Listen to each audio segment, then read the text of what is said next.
Yorkshire Wildlife Park. Myself and my colleagues here put an awful lot of time and effort into looking after our lions to make sure they're fit and healthy and have a really nice life here with us.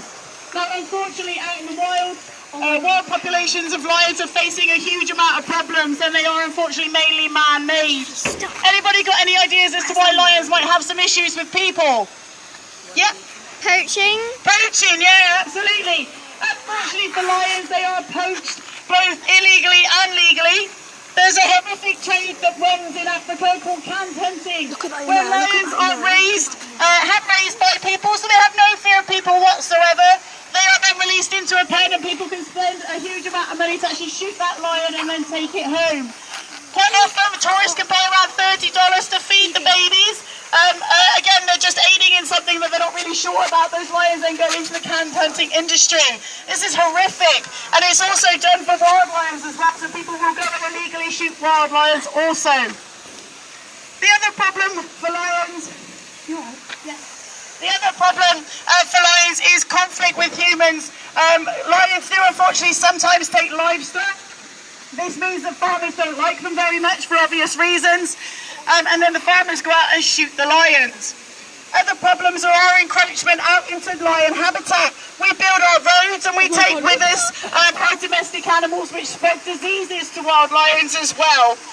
So not only are they being killed through disease, but also through road traffic accidents. Now, we are trying to help at Yorkshire Wildlife Park, not only by housing this fabulous lot that we have here, who I'll introduce to you just in a minute, and put the word about lion conservation, but we do fund a project called Flora and Fauna International as well. And this is a fabulous charity which helps ease human-animal conflict and work in other various areas as well to help safeguard the futures of lions out in the wild. So we're really, really proud to be a part of that. I've just introduced this fabulous bunch here. All the lions that you can see here are Lion Country today.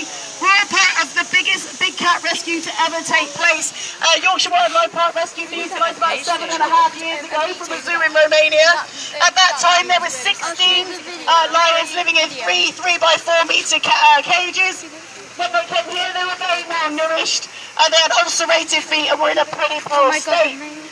Now, as you can see, they are very fit and healthy. We'll just introduce our individuals. We'll start with this young man over here. This is Aries. His twin brother Adele is just over there with his mum Alice. In here we've got our sisters. We've got Crystal and Carlisle this morning. And then in here we've got Simba and his mum Maria. Now, we don't run a breeding group here because these guys weren't very well managed, genetically speaking, in Romania. It's not a good idea for us to breed them here. We want to always make sure we're providing the best genetically healthy individuals, and if we can't do that, then it's much better that these guys don't want to have babies. So all we do is, obviously the girls don't have a male in with them, and the ladies that are in with the boys just take a contraceptive pill every Friday, and that seems to do the job very well.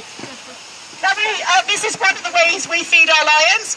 Bridge feeds are always good fun. They have to jump and catch their food. But we don't want them to get bored. We don't want them to learn to expect to be fed that way. So sometimes we'll call them into the house, which is just along the back there. And the team will come out into the paddocks and hide food up trees, in boxes and barrels, and generally make it as much fun as we possibly can. And then we'll let the lions out and they have to run around and try and find their food. So it's a good form of exercise as well. Now, as you can imagine, if we have a sick lion, calling our vet out to such a large cat could be quite intimidating for our poor vet. So we actually decided to make his visits as easy as possible. So what we do is train our lions to participate in their own care. So believe it or not, we now have 8 lions that will get on a weigh board so we can check their weight at any time of year.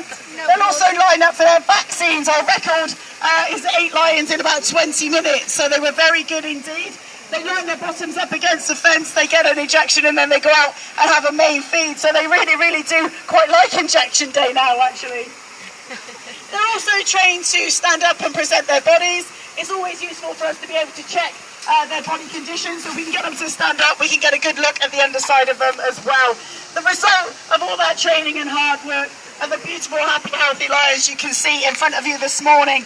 I'd like to extend a massive thank you to each and every one of you for coming to visit us today.